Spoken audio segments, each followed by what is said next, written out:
Hi classmates, my name is Alexis Arajo and I'm going to be talking to you today about what I chose to do for my applied project. So the title of my project is Using Functional Communication Training, FCT, to Increase Manding in a Nonverbal Child Diagnosed with Autism Spectrum Disorder. So, Manding is a critical communication skill that supports access to preferred items, reduces frustration, and it promotes independence in children. So, that is why I chose this specific behavior to increase for my project, because I think that this skill is an important skill to have, especially when especially when the child will go with to school, especially when he is with caregivers that aren't familiar with him, or if he's just ever in a setting where he has to get his needs across and he is able to do that using MANS. So this study aimed to answer the question, will functional communication training will functional communication training increase Manding behavior during ABA sessions? So this study was conducted in the clinical setting, and it was a 1-to-1 ratio, so it was just me and the participant. And the participant was a 6-year-old male. His pseudonym is Max Jones. He is diagnosed with autism spectrum disorder, and he is nonverbal. So teaching this skill is socially significant because it promotes independence and it teaches the child to request in words. So this is the reason why I chose this behavior, because I wanted to teach him something that would be important for him to have in his toolbox if he's ever in a situation, or for instance whenever he does go to school, as right now he is full-time in the clinic, but it is an important skill to have and it would just also foster independence and just promote that independence and improve communication skills by being able to mand. Previous research by Lou Korolewicz in 2021 used functional communication training to increase communication and decrease challenging behaviors. So this previous research just shows how functional communication training can be used to increase communication skills and also decrease challenging behaviors by replacing that with functional communication training instead of the challenging behavior. Additionally, functional communication training has been used in a study conducted by Banerjee et al. 2022 with bilingual children, and this study was conducted with preschool-aged children who functional communication training was used to increase their MANS, and the results of their study found that functional communication training increased English and Spanish MANS, and so this was important and it related to my project because that is exactly what I'm trying to establish with this study. Alakazami and Chityo found increased functional communication responses from their study and decreased self-injurious behavior. So they use functional communication training to decrease self-injurious behavior, and that is typically something that I have seen when I was doing research. I saw that a lot of the research on functional communication training is being used as a replacement behavior for challenging behavior, and so that is a very important skill to be able to replace it with functional communication. However, there is a gap in the literature between using functional communication training to increase MANS only rather than just decrease the behavior and promote functional communication. So this study will hopefully bridge that gap. So this study used a multiple baseline across settings, research design, and the independent variable was functional communication training and the dependent variable was Manding. So data was collected using frequency recording, and so during the first 5 days, data was collected for baseline, and responses were recorded and they were not corrected. So If there were mans, we would mark it. If there were no mans, then there were no mans.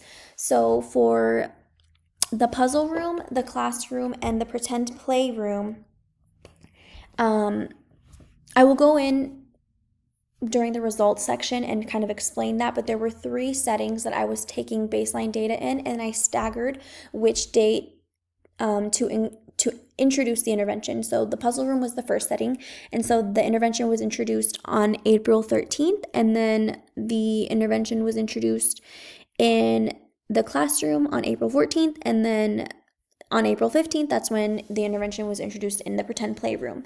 And as you can see, based on the data, I will go in and explain the data in a little bit.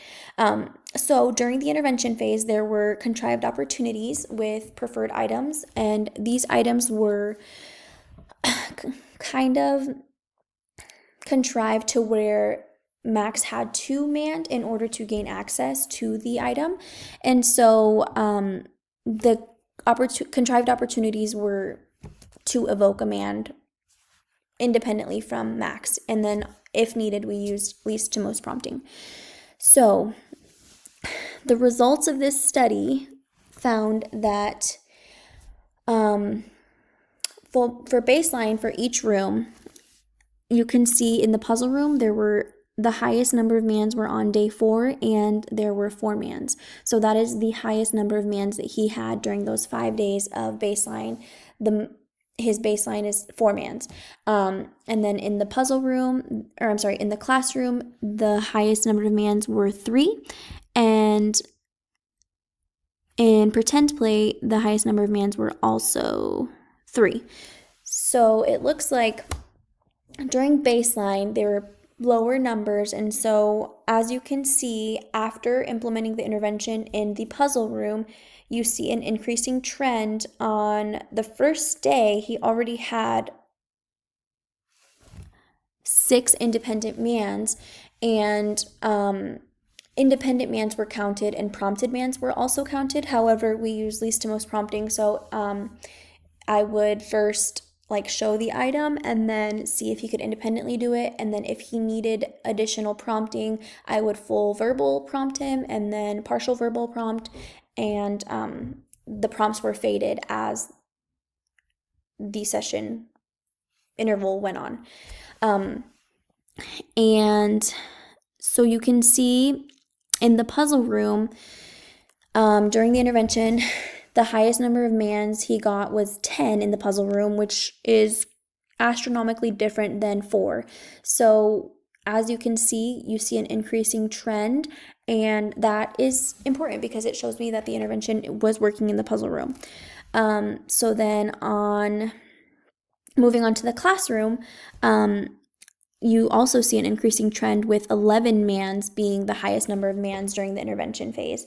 And so you can just tell how functional communication training helped his independent mans, and it helped him to be able to man for the items because the expectation was already set, and you can just tell that from baseline compared to intervention that 3 mans compared to 11 mans, there's an increasing trend. And then moving on to the pretend play room, there is an increasing trend almost in a straight line, which is kind of funny, but you can see how after implementing the intervention, they just shot up from there. So the highest number of mans he had were 9 in pretend play.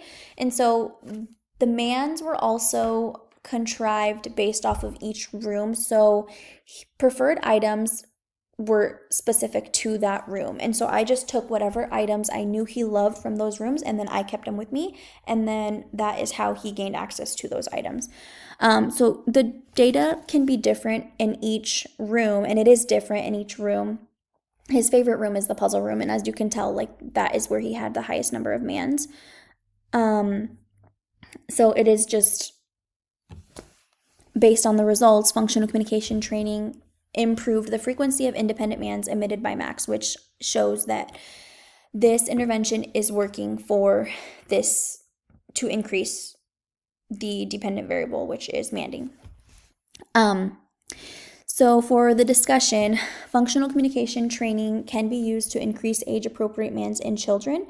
So, this just shows how functional communication training can be used as a way of building communication skills. And this is especially important for schools and clinics and other caregivers to be able to use to replicate this study and these procedures to help develop language and ultimately help develop social skills, which would help in the areas that most kids with autism lack, social skills and language. So those are just two of the things that are able to blossom as a result of being able to build upon these MANs. The implications of the study are that MAN training is successful when paired with motivation from the learner, and that functional communication training can be used to increase a behavior, and not, as compared to previous research, it is not only to be used with as a replacement behavior for challenging behavior. It can be used to increase as well. So that is what this study shows. Some potential limitations to the study are that it is not individualized. So people could argue that it's not applicable to the entire population because it only had a sample size of 1. However, that is an area that future studies could improve upon. They could add more participants, and then maybe they could do it for a longer period of time to see how, if you were to keep going with it, how much functional communication training could improve the number of independent MANs. So that is what I learned. What I learned from the study is that functional communication training does work, and especially when you're using it to increase MANs in a nonverbal child, that paired with the motivation of that child, they are motivated to get what you want. And so MAN training is something that I really like to do, and I just love to see how my participant specifically went from leading my hand, pointing, to knowing that the expectation was that I wanted him to man, so he attempted, and all attempts were reinforced, obviously, praise and the preferred item that he wanted. However, he just knew that in order to get what I want, yeah, I can pull her hand, yes, I can point to it, but I'm also going to, the expectation was that I wanted him to man for it. And so he picked up on that very quickly. And that is something that I really enjoyed doing. I loved MAN training with him, and I loved using functional communication training to build his communication skills. And I'm so excited for him to go from using 1-word MANs to 2-word MANs, 3-word MANs, and then hopefully full sentences. And I am so excited for his future, and I'm very excited to see how using functional communication training and modeling will help benefit him in the long run with his communication skills. Thank you so much for listening to my project, and thank you.